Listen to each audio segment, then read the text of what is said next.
కానీ 60 కోట్లు కానీ 70 కోట్లు కానీ మంజూరు చేపించి ఘాట్ రోడ్తో పాటు పైన 4-5 గెస్ట్ రూమ్లు కట్టి బాత్రూమ్లు కట్టించి ఒక 1 ఇయర్ లోపే ఇది 2 ఏళ్ళకి ఒకసారి జాతర వస్తున్నప్పుడు లక్షల మంది వస్తారు.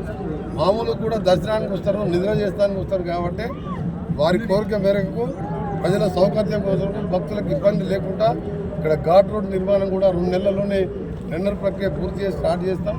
ప్రాజెక్టులన్నీ పూర్తి చేస్తాం. ఎవరేం చెప్పినా గతంలో కాళేశ్వరం జలాలు అందేది ఇక్కడ పూర్తిగా ఇప్పుడు పంటలు ఎండిపోతున్నా కానీ మంత్రులు పట్టించుకోవట్లేదని నిన్న కవిత ఇక్కడే బోనమెత్తి కూడా మాట్లాడుతున్నటువంటి పరిస్థితి. 10 ఏళ్ల తర్వాత కవిత 10 ఏళ్ళు ముఖ్యమంత్రి ఉంటే ఆస్ట్రేలియాలో, అమెరికాలో, లండన్లో బతుకమ్మ ఆడింది, బోనాలు ఎత్తుకుంది. మరి దురాజ్పల్లి జ్ఞాపకం రాలేదు? దురాజ్పల్లి వచ్చి బోనం ఎత్తుకోవచ్చు కదా. ఇవాళ పదవి పోయినాక దురాజ్పల్లి జ్ఞాపకం వచ్చింది. అది జైలుకు పోయినా జ్ఞాపకం వచ్చిందా? మాకేం చెప్పేది ఏం లేదు.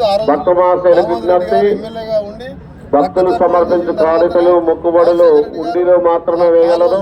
ఉండిలో వేసినటువంటి కానుకలు మొక్కుబడులు మాత్రమే స్వామివారికి చదవడను. ఎవరి చేతికి ఇవ్వరాదండి. భక్తులు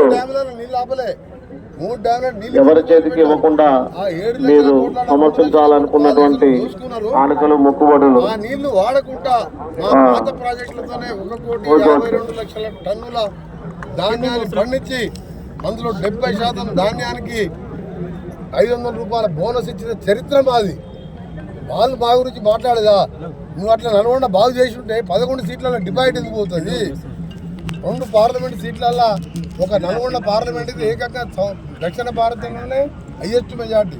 భువనగిరి 4,00,000 మెజార్టీ. నువ్వు ఒక్క మంచి పని చేస్తే అంత ఘోరంగా ఓడిపోతారా?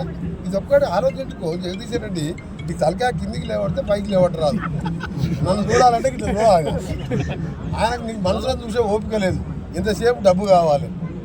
అయినా కానీ ప్రజలు అర్థం చేసుకున్నారు కాబట్టి తెలంగాణ ఇచ్చిన కాంగ్రెస్ పార్టీ గెలిపించారు.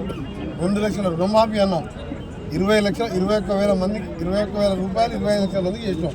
నువ్వు 1,00,000 నుండి 1,06 ముక్కలు చేసి ఏదైతే బ్యాంకు వడ్డీకే సరిపోయింది. నేను